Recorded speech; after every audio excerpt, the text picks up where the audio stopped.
Hey everybody, welcome to the video. Let's go over the 10-game MLB DFS slate for today on Draftkings. But before we continue, as always, if you guys could just leave a like. I know it's something small as just leaving a like on a video, but it really does help me out. The more you guys interact with my content, like leaving comments and leaving likes on the video and all that fun stuff, it really helps me out and boosts me up in the YouTube algo, and it's going to recommend my video to more people. And the more people that watch my videos, the more it helps me out. So I do appreciate that.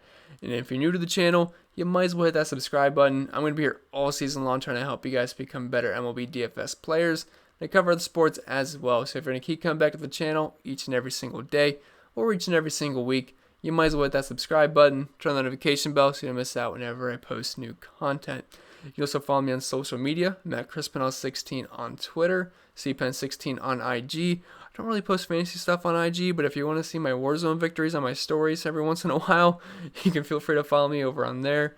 And if you want more content over on Patreon, feel free to do so. It's still the beginning of the month, so it is the best time to sign up if you are interested. You get access to all the extra stuff I put out every single day. So if you're interested, links in the description below. If you're not, that's fine. Let's just dive into today's slate.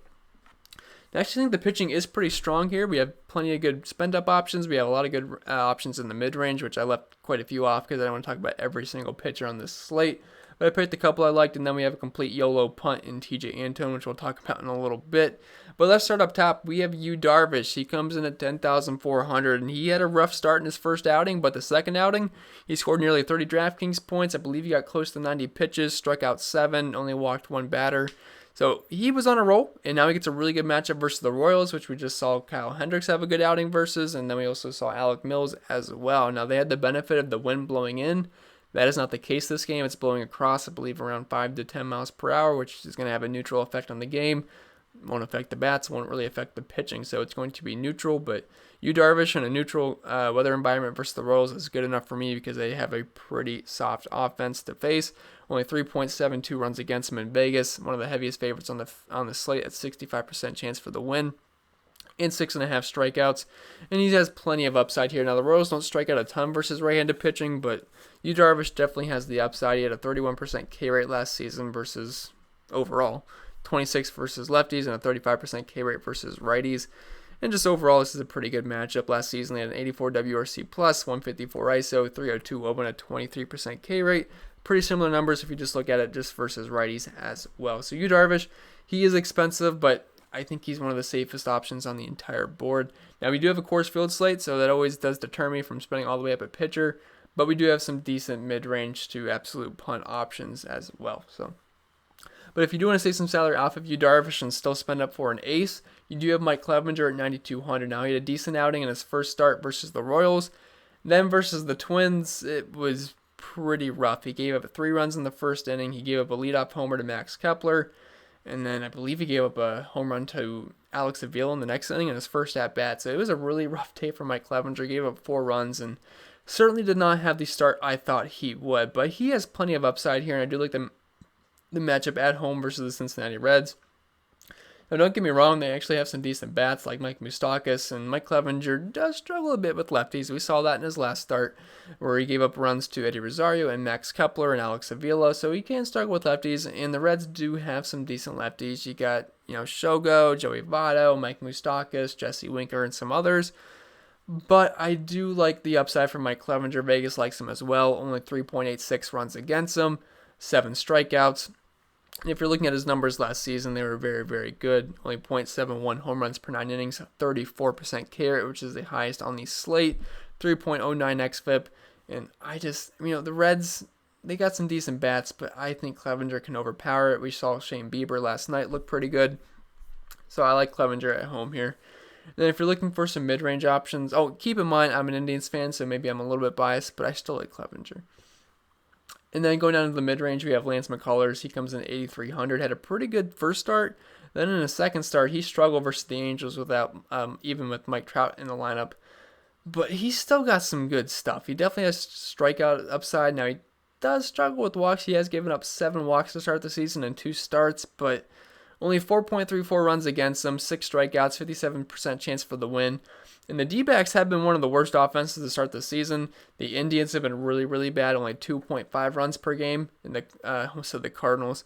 The Diamondbacks have only been scoring 2.7 runs per game, which is the second worst on this slate, only behind the Cleveland Indians. So it is a soft matchup. They do have some decent bats, but as of right now, the Diamondbacks are struggling. And McCullers definitely has some upside here, 8,300. So I do think he is pretty interesting.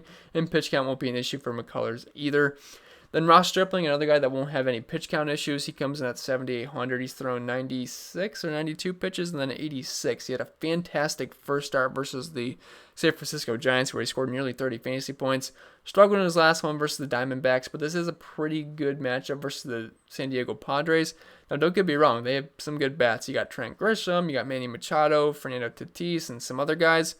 So it's not like a walk in the park, but they do strike out a bit versus righties. We just saw Dustin May strike out 8 of these guys last night. And I don't know if you guys follow Pitching Ninja on Twitter, but Dustin May had one of the filthiest pitches I have ever seen. It was like a 99 mile per hour two-seamer that looked like a slider, but it went the opposite way, and it was just fantastic. You guys will have to look it up, but man, it looked nasty. But anyway, yeah, Ross Stripling, he's fine. He's got some good stuff. I mean, if you're looking at his numbers last season, 3.58 xFIP, 25% K rate. Now, it shows up as red bars, but we're only comparing it to 2 other pitchers, and that's Clevenger and Darvish, who are obviously fantastic pitchers, so it's not really fair. So it's going to show him red, but again, it's only comparing him to 3 pitchers. If you put this on a larger player pool, these would be some good numbers. Only a 5% walk rate. He had good control, limited the hard contact for the most part. Again, it shows up red, but it's not too bad. In the matchup versus the Padres, looking at their splits last season versus righties, they strike out 26.2% of the time, and overall they were just a better team versus lefties last year. Yeah, there's some new faces on the offense, but I think Stripling's going to be fine here, like the price tag, and I believe this game has the lowest over-under in Vegas, and he only has 3.73 runs against him, so I think Stripling is a fine SP2 option. And then if you want to just completely YOLO punt with TJ Antone, you can. He only comes in at 4K, the bare minimum for pitchers, and look, I'm an Indians fan, so I hate recommending guys versus the Indians. I don't normally do it because they have plenty of good bats. You got Lindor, Reyes, Jose Ramirez. Cesar Hernandez isn't the best, but I mean, he's definitely got some upside there, and you have some other bats as well. But, man, they have struggled to start the season, and I think that's putting it nicely. They've only scored 2.5 runs per game. They beat the Reds last night, but, man, they have just struggled out of the gates. I mean, look, on paper, it never looks like a good match to go up against the Indians. You also got Carlos Santana, who I forgot to mention. But right now, they are struggling, and we have a bare minimum pitcher. And if we can just get like 8 to 10 points, that'll work out. Because don't forget, guys, you have a Coors Field slate, and they priced up all the Rockies. So if you want to fit in those Rockies and just punt pitcher, TJ Antone does make some sense here now. In his first outing, he went in bulk relief. He threw 4.1 innings, struck out 5, and I believe he went 69 pitches.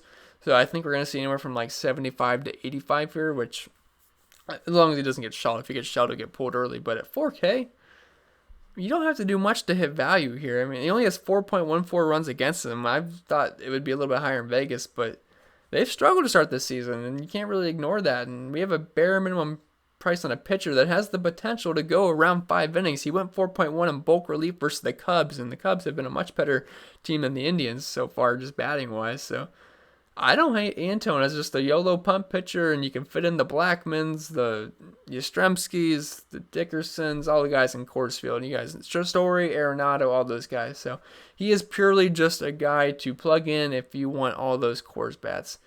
I can't expect much from Antone. It would not surprise me if the Indians got going against him, but if you can slide by with 8 to 10 points, I think you'd be pretty happy with it. So I don't hate the idea of it. Just know it's probably going to be risky, but we'll see if he ends up being popular. I have no idea. It's the night before, so if he ends up being popular, I mean, maybe you could feel somewhat confident in him because that would make him less risky if he has high ownership. If he has low ownership, you could be a little bit worried, but we'll see. It's the night before, but at 4K, you don't need much from him.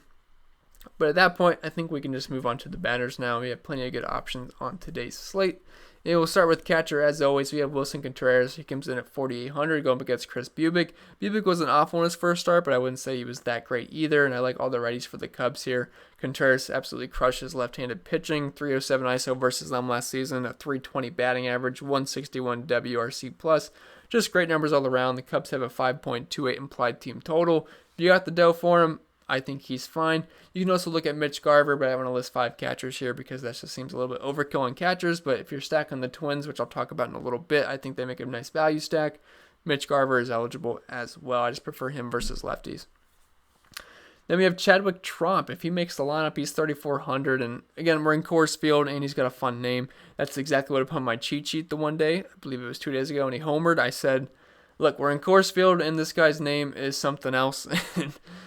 I said it was worth of a roster just because of his name alone, and he went deep. And he's actually had a decent start to the season so far. I believe he scored double digits in 3 games.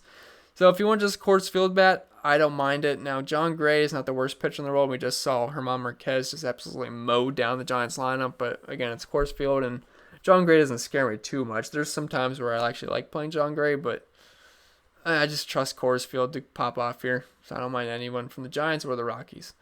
And then we have just 2 punt catchers who get the righty on lefty matchups. I don't really need to go too deep in there. Maldonado's actually got some decent pop versus lefties at 181 ISO. Then for Stacy, he's just a cheap righty versus a lefty if you just need a punt catcher. But nothing really to go too in-depth there. Then dropping out of first base, we have Daniel Murphy, who got quite the price bump at 5,100. Because he was sitting in that mid-range of around 4,500 for quite a few slates in a row.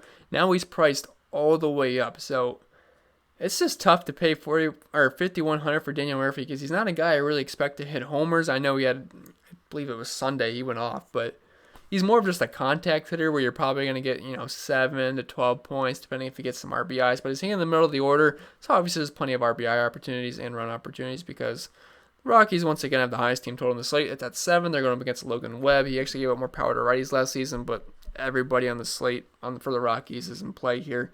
I'm not really too concerned about the splits. Similar strikeout rates versus lefties and righties as well. Did limit the power to lefties, but everybody's in play here, righties and lefties. And if you have the salary, Daniel Murphy's a fine option. But I do like dropping down to Brandon Belt at 4,400. He's going to be hitting cleanup or right around there, 3rd or 4th. I believe he hit 3rd last night. But he was actually one of the guys that got a hit off of Marquez. So we'll give him credit for that. But he's only 4,400. He's got more power upside than Daniel Murphy. He's got some pop versus right-handed bats. And John Gray, we went the lefties versus him for the most part. He's got a higher strikeout rate versus righties and less ISO given up, less power, I should say. And if you're looking at the lefties, 185 ISO given up and a 22% K rate and a double-digit walk rate. So we definitely prefer the lefties here. And I think Brandon Belt's in a really good spot at a pretty good price tag for Coors Field. Then we have Marvin Gonzalez. He comes in at 3K. We'll have to monitor the health status on Josh Donaldson. Not sure if he's going to be playing or not, but if he's not, Marvin Gonzalez, he's only at 3K. He's eligible at 3rd base as well. And then we want the lefties here versus Trevor Williams. You can pick off a couple of righties like Mitch Garver and Nelson Cruz because they just have plenty of power versus both sides of the plate. But lefties do give Trevor Williams some struggles. If you're looking at his splits, he only has a 12% strikeout rate to lefties compared to 21% to righties and 226 ISO given up to lefties compared to 232 to righties. So he gives up power to both sides of the plate. Actually, slightly more power to righties, but I prefer the lefties because of that low strikeout rate. So Marvin Gonzalez, I like him. I do like the twin stack on the slate. They're all very, very cheap. And then dropping out of second base, we have Ryan McMahon, who's at a ungodly price tag of 5,300. This seems a little bit overkill for him, but I did pretty much just list all the Rockies here because they're all pretty much tremendous plays. He does have more power than Daniel Murphy, so if you had to decide between the two, I don't hate the power upside with McMahon, but both are fine options, and they're both eligible at first base, but McMahon is second base eligible, and second base is a pretty rough position on the slate. Chris Owings, he is just a cheap Rocky. Logan Webb did give out more power to righties last season, so I don't hate the idea of it, but they did price him up a little bit at 3,700, which makes him not as easy as a plug-in as he was when he was in that high 2K to low 3K range. And then Luis Arias, I believe that's how you say it, 3,300. And again, I like the lefties versus Trevor Williams, that super low strikeout rate. And I do think the Twins make a decent stack on this slate. We'll see where he's hitting in the batting order. It could be up top. It could be somewhere in the middle or down low. If he's sitting near the top, that obviously makes him a pretty good play. I believe he was hitting second a couple of nights ago. So if that happened again, I think that would be totally fine. But even if he's sitting lower in the order at 3,300, I still have some interest because I do like the lefties versus Trevor Williams. Going down to third base, we have Nolan Arenado, 5,600. He homered last night, and I would not be surprised if he does it again because I like everybody in Coors, 7 implied team total, and he's got to be one of the top options on the entire slate. He is great versus lefties. He's great versus righties, and Logan Webb did give up more power to righties last season. So Nolan Arenado grades out as a fantastic option. It's not a matter of if you should play them. It's just a matter if you have the salary to play these expensive Rockies bats. And if you don't want to spend all the way up for Arenado, which you should, but if you don't, I like Kris Bryant at 4,800 going up against a lefty. He crushed lefties last season with a 333 ISO, 629 slugging, a 169 WRC plus, just elite numbers all around. And in Bubic, he's still a new pitcher, so I'm going to give the edge to the Chicago Cubs here. And they have a team total of over 5, so I don't mind Kris Bryant leading off. Josh Donaldson, no idea if he's going to make the lineup or not. It sounds like they might just be waiting till the weekend, but if he happens to crack the lineup at 3,800, I would definitely take that. He had more power versus right-handed pitching last season. He's good versus both sides of the plate, but he was better versus righties last year overall. And I know I said I prefer the lefties versus Trevor Williams, but that doesn't mean we can't use righties either. He still gave up a 232 ISO to righties, and like I said, Donaldson he had more power versus righties last season. So if he makes the lineup, I think he's a tremendous play just to add on to that twin stack, and he'd be hitting second. Then Pablo Sandoval just going up against John Gray in Coors Field. I prefer the Rocky side over the Giants by a lot, but I don't hate Sandoval at 3,800. Third base really isn't the best position on this slate because we go from Arenado to Kris Bryant to I have no idea if Josh Donaldson is playing, then to Pablo Sandoval, and there really wasn't a cheap option I like that much. You could also look at Marvin Gonzalez. He comes in at 3K, so if he ends up making the lineup, he could be a pretty easy plug-in for cheap if you're not spending all the way up. But Sandoval's fine. We're in Coors Field, and he's a switch hitter, so we're going to get a lefty versus John Gray, and I do prefer the lefties versus John Gray. Going to shortstop, not many options here either. I only have 4 listed. But Trevor Story, I think there's just 2 clear-cut options. I have 2 other guys listed here pretty much for fluff. But I think you're either playing Trevor Story or you're dropping down to Jorge Polanco, and I'm not sure if you'd really want to go with anybody else unless you just want to get totally different. But Story, he's an elite play here. Logan Webb did give up more power to righties last season, and Trevor Story actually had more power versus righties last season. But he's great versus both sides of the plate.